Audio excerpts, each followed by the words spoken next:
بسم اللہ الرحمن الرحیم۔ السلام علیکم، ویلکم ٹو لبرا اسٹوری۔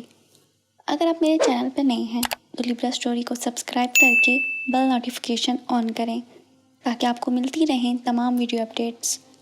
اب آپ مجھے لبرا اسٹوری فیس بک پہ بھی فالو کر سکتے ہیں۔ آج کا میرا ٹاپک ہے 21ویں صدی میں گھونگھٹ۔ کالج سے آتی ہی زرینہ نقاب اتار کر سیدھے باورچی خانے میں گھس گئی۔ شام کو گاؤں سے ابو کے کوئی پرانے دوست آنے والے تھے جن کی خاطر تواضع کے لیے مختلف قسم کے پکوان بنانے میں امی اکیلی ہلکان ہو رہی تھیں۔ اس لیے آج کالج سے گھر آ کر آرام کرنے کے بجائے وہ امی کا ہاتھ بٹانے لگ گئی۔ شام کو جب وہ ابو کے دوست کے لیے چائے ناشتہ لے کر گئی تو پہلی ہی نظر میں وہ خوبصورت سی باحیا اور سلیقہ مند زرینہ انہیں اپنے بڑے بیٹے کے لیے پسند آ گئی۔ اپنے دوست سے انہوں نے اپنی اس نیک خواہش کا اظہار بھی کر دیا۔ وہ کسی کام کے سلسلے میں شہر آئے تھے۔ دوست کے اصرار پر کسی ہوٹل میں ٹہلنے کے بجائے یہیں رکنے کا فیصلہ کر لیا۔ امی ابو نے ان کی خاطر مدارات میں کوئی کمی نہیں رہنے دی۔ اگلے دن ہی وہ گاؤں کے لیے روانہ ہو گئے۔ ان کے جانے کے بعد جب ابو نے سب کے سامنے زرینہ کے رشتے کا ذکر کیا تو امی تو بہت خوش ہوئیں اور رب کا شکر ادا کرنے لگیں کہ بیٹی کے جوان ہوتے ہی بنا کسی پریشانی کے گھر بیٹھے ہی اتنا اچھا رشتہ مل گیا۔ لیکن اس کے دونوں بھائیوں کو اس کے رشتے پر اعتراض تھا۔ زرینہ بچپن سے ہی شہر میں پلی بڑھی ہے۔ ایک دو بار ہی بچپن میں گاؤں گئی ہے، اسے تو یاد بھی نہیں ہے وہ وہاں رہ پائے گی کہ نہیں۔ گاؤں کے ماحول میں خود کو ڈھال پانا اس کے لیے بہت مشکل ہوگا۔ ایسا کوئی مسئلہ نہیں ہوگا، گاؤں اب گاؤں نہیں رہا، اب وہاں بھی سڑک، بجلی، پانی اور آمد و رفت کے ذرائع کے ساتھ ساتھ اچھے اسپتال اور بہتر تعلیمی نظام جیسی ہر سہولیات موجود ہے۔ وہاں زرینہ کو کسی طرح کی پریشانی نہیں ہوگی۔ انشاءاللہ وہ بہت خوش رہے گی۔ ابو کی بات پر سب مطمئن ہو گئے اور رشتہ پکا ہو گیا۔ شادی والے دن زرینہ کو تیار کرتی اس کی سہیلی ثانیہ نے اس کا گھونگھٹ نیچے کر کے مذاق میں کہا، ابھی سے اس طرح گھونگھٹ ڈالنے کی عادت ڈال لو زری۔ سنا ہے کہ گاؤں میں بہوؤں کو ہمیشہ اسی طرح گھونگھٹ میں رہنا پڑتا ہے۔ وہ زمانہ گیا جب بہویں گھونگھٹ میں رہا کرتی تھی۔ یہ 21ویں صدی ہے، اب تو گاؤں بھی کسی طور شہر سے پیچھے نہیں ہے۔ گاؤں میں ترقی کے ساتھ ساتھ وہاں کے لوگوں کے خیالات بھی بدل گئے ہیں۔ زرینہ نے فخر سے بتایا، اللہ کرے کہ ایسا ہی ہو، تمہیں وہاں کسی طرح کی کوئی تکلیف نہ ہو۔ ثانیہ نے زرینہ کو گلے لگاتے ہوئے دل سے دعا دی۔ یوں وہ سب کی دعائیں لے کر اپنے سسرال پہنچ گئی۔ شروع کا ایک ماہ تو یوں ہی گہما گہمی میں گزر گیا۔ شادی کے مختلف رسومات جب آخرکار ختم ہوئے اور مہمانوں کا آنا جانا کچھ کم ہوا تو اس نے اپنے شوہر سے کہیں باہر گھومنے کی بات کی۔ اس کے باہر جانے کی بات کی پورے گھر میں یوں ہنگامہ برپا ہو گیا جیسے اس نے دن دہاڑے چوری کی ہو اور رنگوں ہاتھ پکڑی گئی ہو۔ توبہ ہے، کیسی بے حیا لڑکی ہے، سسرال آئے 4 دن ہوئے نہیں کہ باہر جانے کے من مچلنے لگا۔ وہ حیران پریشان سی کاٹدار لہجے میں کہے سانس کے جملوں کو سمجھنے کی کوشش کر رہی تھی۔ اسے سمجھ نہیں آ رہا تھا کہ اس نے ایسی کون سی معیوب بات کہہ دی جو سب یوں خفا ہو رہے ہیں اس پہ۔ پھر خود ہی اپنے سوالوں کو جواب دیتے ہوئے اس نے دل کو سمجھا لیا، شاید یہاں کا رواج کچھ اور ہو، شاید 2-3 مہینوں کے بعد ہی بہوؤں کا نکلنا یہاں کا رواج ہو۔ مجھے تھوڑا صبر اور انتظار کرنا چاہیے، دھیرے دھیرے میں یہاں کے قاعدے قانون سمجھ جاؤں گی۔ اور پھر وہ سسرال کی ذمہ داری کو احسن طریقے سے نبھانے کی کوشش میں جت گئی اور وقت گزرنے کا انتظار کرنے لگی۔ وقت گزرنے کے ساتھ ساتھ زرینہ کے انتظار کی گھڑی میاں تو ختم نہیں ہوئی، البتہ اسے ایک اور جھٹکا ضرور لگا۔ پڑوس میں شادی تھی، گھر میں سب کو تیار ہوتے دیکھ کے وہ بھی اپنی خوبصورت سی سرخ رنگ کی ساڑی باندھ کر تیار ہونے لگی۔ تبھی ساس نے اسے اوپر سے نیچے تک گھورتے ہوئے کہا، کہاں جانے کی تیاری ہے؟ شادی میں صرف ہم جا رہے ہیں، ہمارے یہاں بہویں شادی بیاہ یا دیگر دعوتوں میں نہیں جایا کرتی۔ تمہارے لیے کھانا بھجوا دوں گی یا پھر دوپہر کا بچا ہوا کھانا کھا لینا، اور ہاں، دروازے کو اندر سے اچھی طرح بند کر لینا۔ وہ اسے ہدایت دیتی ہوئی چلی گئی۔ سب کے جانے کے بعد کپڑے بدل کر ساڑی کو تہہ لگاتے ہوئے اس نے ایک سرد آہ بھرتے ہوئے افسردگی سے ساڑی پر ہاتھ پھیرا۔ آنسو کی ایک بوند گر کر ساڑی میں جذب ہو گئی۔ شادی کے وقت کتنے شوق سے اس نے یہ ساڑی خریدی تھی، شادی کے بعد کسی دعوت وغیرہ میں پہننے کے لیے۔ نہ جانے کب یہ شوق پورا ہوگا، کب میرے دل کے ارمان پورے ہوں گے۔ اس کے من میں کئی طرح کے سوالات اٹھ رہے تھے۔ میری دونوں نندیں تو تقریباً روز ہی باہر جاتی ہیں، کبھی سہیلیوں سے ملنے، کبھی باہر باغ میں چہل قدمی کرنے، کبھی کھیتوں کی طرف، کبھی کسی رشتے دار کے یہاں، تو کبھی کہیں اور کبھی کہیں۔ وہ بھی بغیر حجاب کے، تو پھر بہوؤں کے لیے ایسا سخت قانون کیوں ہے کہ وہ کہیں جا نہیں سکتی؟ کیا بہویں انسان نہیں ہوتی؟ کیا ان کے سینے میں دل نہیں ہوتا؟ کیا ان کے اندر جذبات نہیں ہوتے؟ کیا بیٹی سے بہو بنتے ہی لڑکیوں کے شوق مردہ ہو جاتے ہیں؟ کیوں ایسا رواج ہے یہاں؟ کس نے بنایا ایسا رواج؟ کیا فائدہ ہے ایسے رواج اور قانونوں کا؟ اس نے طے کر لیا کہ وہ ان سارے سوالات کا جواب جان کر ہی رہے گی۔ ایک دن جب ساس کے پاؤں دباتے ہوئے اس نے ساس کا اچھا مزاج دیکھا تو ہمت کر کے پوچھ ہی لیا، اماں، ہمارے شہر میں تو نئی نئی شادیاں ہوتے ہی بہو بھی بیٹیوں کی طرح ہی ہر طرح کی تقریب میں شرکت کرتی ہے اور شوہر کے ساتھ گھومنے بھی جاتی ہے۔ ساس کے بدلتے اثرات دیکھ کر اس نے جلدی سے کہا، نہیں، میں وہ یہ کہہ رہی تھی کہ ہر جگہ کے الگ الگ رسم و رواج ہوتے ہیں، یہاں ایسا رواج کیوں ہے؟ یہاں کی بہویں باہر کیوں نہیں جاتی؟ میں بس ایسے ہی پوچھ رہی ہوں۔ مجھے اچھی طرح معلوم ہے تیرے دماغ میں کیا چل رہا ہے۔ ارے باہر کس کی نظر کیسی ہے کون جانتا ہے؟ کس کے دل میں حسد ہے، کس کے دل میں نفرت ہے، کوئی نہیں جانتا۔ میاں بیوی کو یوں گھومتے پھرتے خوش ہوتے دیکھ کر کسی کی نظر لگ گئی تو اچھا خاصا بسا بسایا گھر اجڑ جاتا ہے، اور ویسے بھی یہاں نئی بہو کا گھر سے نکلنا معیوب سمجھا جاتا ہے۔ خیر سے ایک بچہ ہو جائے تو کچھ دن اپنے مائکے رہ کر گھوم پھر کر آ جانا۔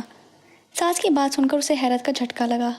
مطلب میں صرف اپنے مائکے گھومنے جا سکتی ہوں، وہ بھی بچہ ہونے جانے کے بعد؟ مطلب اگر 5 سال تک بچہ نہ ہوا تو؟ چپ کر جا منحوس، بند کر اپنی یہ بکواس۔ آئندہ تیرے زبان سے یہ منحوس الفاظ نہ میں سنوں۔ جلدی ہمیں خوشخبری مل جانی چاہیے، سمجھی؟ غصے میں اپنا پاؤں جھٹک کر ساس وہاں سے چلی گئی اور وہیں بیٹھی خاموشی سے آنسو بہاتی رہی۔ وہ سوچ رہی تھی کہ اس نے ایسا کون سا غلط مطالبہ کیا ہے جو ہر بار اسے یوں ذلیل کر کے خاموش کر دیا جاتا ہے۔ اس نے بڑے بڑے مطالبے تو نہیں کیے تھے، بس کچھ چھوٹے چھوٹے خواب تھے اور اس کے جنہیں وہ پورا کرنا چاہتی تھی۔ اس نے کوئی انوکھی خواہش تو نہیں کی تھی، بس گھر کے کام کاج اور ذمہ داری سے تھوڑا وقت نکال کر کہیں کسی پرسکون جگہ پر اپنے شوہر کے ساتھ محبت کے چند لمحے گزارنا چاہتی تھی۔ شادی کے بعد تو سبھی سیر و تفریح کر کے اپنی نئی نئی ازدواجی زندگی کو انجوائے کرتے ہیں، وہ بھی اپنی ازدواجی زندگی کے ان خوبصورت پلوں کو یادگار بنانا چاہتی تھی۔ اس میں غلط کیا تھا؟ حالات سے ہار کر اس نے خود کو پوری طرح سے گھر کے کاموں میں مصروف کر لیا۔ اسے اچھی طرح سمجھ آ گیا تھا کہ یہاں دل بہلانے کے لیے کہیں باہر جانے کی بات کرنا گناہ عظیم ہے، سو اپنی ان خواہشوں کو ترک کر دینا ہی بہتر ہے۔ صبح ناشتے کے بعد اکثر ہی گھر کے سبھی افراد باہر چلے جاتے تھے، کوئی کسی کام سے تو کوئی گھومنے کی غرض سے۔ وہ اکیلی گھر میں بور ہوتی رہتی تھی۔ اس نے سوچا کیوں نہ ایم اے میں ایڈمیشن لے لوں۔ گھر میں جب اس نے آگے پڑھنے کی بات کی تو ساس نے سخت طیش میں آ کر کہا، گھومنے پھرنے کا بھوت سر سے اترا تو یہ نیا ڈرامہ شروع کر دیا میڈم نے۔ اماں، میں گھر میں رہ کر وہی پڑھائی کروں گی، بس امتحان دینے کے لیے باہر جانا ہوگا، اس نے ڈرتے ڈرتے کہا۔ تو بی آپ گھر پہ کتابیں لے کر بیٹھی رہیں گی تو گھر کے کیا کام پڑوسی آ کے کریں گے؟ ساس کہاں ماننے والی تھی۔ دیکھو بہو، شادی کے بعد گھر اور بچوں کی ذمہ داری ہی ایک عورت کی اولین ترجیح ہونی چاہیے۔ سسر نے بھی بحث میں حصہ لیا، اور ویسے بھی یہ بی اے ایم اے کر کے کون سی نوکری کرنی ہے تم نے؟ لیکن ابا، اعلیٰ تعلیم کا مقصد صرف نوکری ہی کرنا نہیں ہوتا۔ یہ ایک جملہ زرینہ کے منہ سے نکلا کہ ساس چراغ پا ہو گئی۔ بغیرت، یہی تربیت دی ہے ماں باپ نے؟ سسر کے ساتھ زبان درازی کرتی ہے، چپ چاپ اپنے کمرے میں جاؤ۔ اس واقعے کے بعد زرینہ کو اچھی طرح سے سمجھ آ گیا کہ یہاں کے لوگ جہالت کے اندھیروں میں اس قدر غرق ہیں کہ انہیں کچھ بھی کہنا، کچھ بھی سمجھانا بے سود ہے۔ زندگی دھیرے دھیرے معمول کے مطابق گزر رہی تھی۔ گزرتے وقت کے ساتھ اس کے دل کی اداسیاں بڑھنے لگی۔ اسے یوں محسوس ہونے لگا جیسے وہ کسی قید میں ہے، نہ وہ شام ڈھلے چھت پہ جا سکتی تھی، نہ کبھی کھڑکی کے پاس کھڑی رہ سکتی تھی۔ گھومنے جانے کے نام پر بس مائکے ہی جانا ہو پاتا تھا، وہ بھی تب جب وہ بیمار پڑتی تھی، تاکہ مائکے میں 2-4 دن آرام کر کے جلد ہی پھر سے سسرال کا سارا کام سنبھالنے کے قابل ہو جائے۔ اپنی دیور سے وہ پردہ کرتی اور اس کے سامنے جانے سے گریز کرتی تو اسے گھمنڈی اور بد اخلاق سمجھا جاتا، لیکن اگر کسی غلط بات کا جواب دے دیتی یا کسی موضوع پر بحث کرتی تو اسے بد لحاظ کہا جاتا۔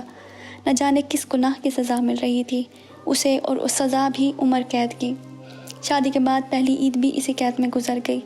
نہ وہ اپنی پسند سے عید کا جوڑا لینے بازار گئی، نہ ہی عید ملن کے نام پر کسی سے ملنے گئی، بس گھر کے کام کاج میں ہی الجھی رہی۔ شادی سے پہلے کی وہ ساری عیدیں اسے شدت سے یاد آ رہی تھی۔ کس طرح وہ امی ابو کے ساتھ عید کی خریداری کرنے جایا کرتی تھی، بھائیوں کے ساتھ عید پہ رشتہ داروں سے ملنے جایا کرتی تھی، کتنے مزے کیا کرتی تھی۔ بلا وجہ تو وہ اپنے گھر سے بھی نہیں نکلا کرتی تھی، کہیں جاتی بھی تھی تو ابو یا بھائی کے ساتھ، وہ بھی پردے میں، بنا حجاب کے گھر سے بھی نہیں نکلی تھی۔ گھر پہ بھی ہر وقت سلیقے سے دوپٹے لیے رہتی تھی، لیکن اس کا یہ پردہ، یہ حجاب کبھی اس کی خوشیوں کے آڑے نہیں آیا، نہ کبھی اس کے خوابوں کے آگے رکاوٹ بنا۔ لیکن سسرال میں یہ کیسا پردہ تھا جس نے اس کے ہونٹوں سے اس کی مسکراہٹ ہی چھین لی؟ اس کی ان اداسی الجھنوں کا اس کے پاس کوئی حل نہیں تھا۔ خود ہی سے سوال کر کے خود ہی جواب دے کر دل کو کس طرح مطمئن کر لینے کے سوا اس کے پاس کوئی اور چارہ تھا ہی نہیں۔ ایک دن رات کو اچانک اسے تیز بخار آ گیا۔ سب لوگ اس کے پاس جمع تھے۔ اس کے شوہر نے کہا، میں ڈاکٹر مشتاق کو بلا لاتا ہوں۔ پاگل ہو گئے ہو کیا؟ انہیں بلاؤ گے؟ سسر نے سختی سے منع کر دیا، لیکن ابا، رات کے اس وقت سبھی کلینک بند ہو چکے ہیں۔ ڈاکٹر مشتاق ہمارے پہچان والے ہیں، اس لیے وہ میرے کہنے پر اپنے گھر سے آ جائیں گے۔ ڈاکٹر مشتاق رشتے میں بہو کے جیٹ لگتے ہیں، اور ہمارے یہاں بہو جیٹ کے سامنے نہیں جایا کرتی۔ لیکن ابا، ایسے وقت میں یہ سب نہیں دیکھا جاتا۔ تمہیں رسم و رواج کے بارے میں کوئی علم نہیں ہے، اس لیے خاموش رہو۔ تمہاری ماں نے کاڑھا بنا کر دے دیا ہے، صبح تک بخار اتر جائے گا۔ صبح وہ اپنے بستر پر بے ہوش پڑی تھی۔ جب اسے ڈاکٹر کے پاس لے جایا گیا تو ڈاکٹر نے کہا کہ بخار بہت زیادہ بڑھ چکا تھا۔ اگر انہیں لانے میں تھوڑی سی بھی دیر کرتے تو کچھ بھی ہو سکتا تھا۔ گھر آ کر بستر پر پڑے ہوئے وہ سوچ رہی تھی کہ کیسا پردہ ہے جو کسی کی جان سے زیادہ اہم ہے۔ میں نے تو لوگوں سے یہی سنا تھا کہ گاؤں اب گاؤں نہیں رہا، بہت ترقی کر گیا ہے۔ بدلتے زمانے کے ساتھ ساتھ جہاں گاؤں کا نقشہ بدلا ہے، وہیں گاؤں والوں کے خیالات بھی کافی بدل گئے ہیں۔ لیکن مجھے تو ایسا کچھ بھی نظر نہیں آیا۔ کچی سڑکیں پکی سڑکوں اور چھوٹی جھونپڑیاں بڑی عمارتوں میں تو تبدیل ہو گئی، لیکن لوگوں کے خیالات اب بھی پرانے ہیں۔ شاید گاؤں کی گلیاں اتنی تنگ ہیں کہ یہاں تک نئے زمانے کی نئی سوچ کی رسائی نہ ہو، یا پھر شاید یہاں کے لوگ ہی اتنے تنگ ذہن ہیں کہ ان کے تنگ ذہنوں سے جہالت کا نکالنا اور ان میں اچھے اور مثبت خیال کا داخل ہونا ناممکن ہے۔ ہم 21ویں صدی میں جی رہے ہیں، جہاں زمانہ بہت ایڈوانس ہو چکا ہے۔ عورتوں کو ان کے سارے حقوق مل رہے ہیں، انہیں بھی مردوں کے برابر آزادی ملنے لگی ہے، لیکن گاؤں میں آج بھی صدیوں پرانا گھونگھٹ کا رواج ہے۔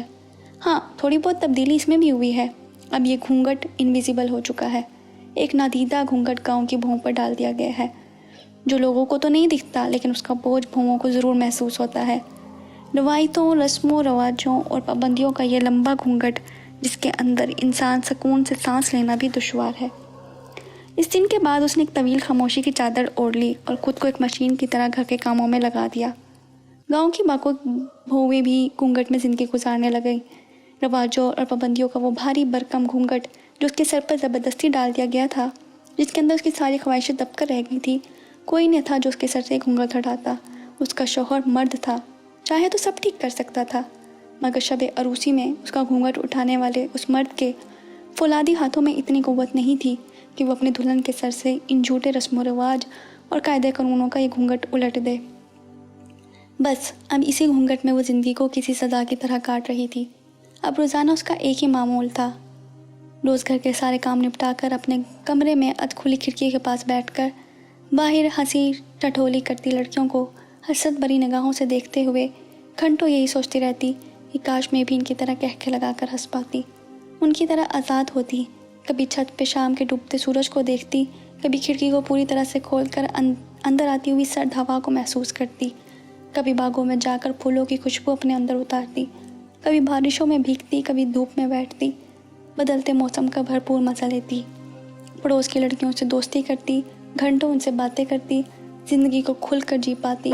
کاش کہ میری خزاں جیسی زندگی میں بہار کا موسم آئے، کاش کہ اس ادھ کھلی کھڑکی سے نئی سوچ کی لہر اندر آ جائے اور اس کے گھر کے مکینوں تک پہنچ جائے، کاش کہ تبدیلی کی کوئی ایسی ہوا چلے جس کا شدید جھونکا اس ادھ کھلی کھڑکی سے اندر آ کر میرے سر سے رواجوں کا یہ بھاری گھونگھٹ اڑا لے جائے۔ اگر آپ کو میری یہ ویڈیو پسند آئی ہو تو یہ ویڈیو اپنے پیاروں کے ساتھ لازمی شیئر کریں۔ شکریہ۔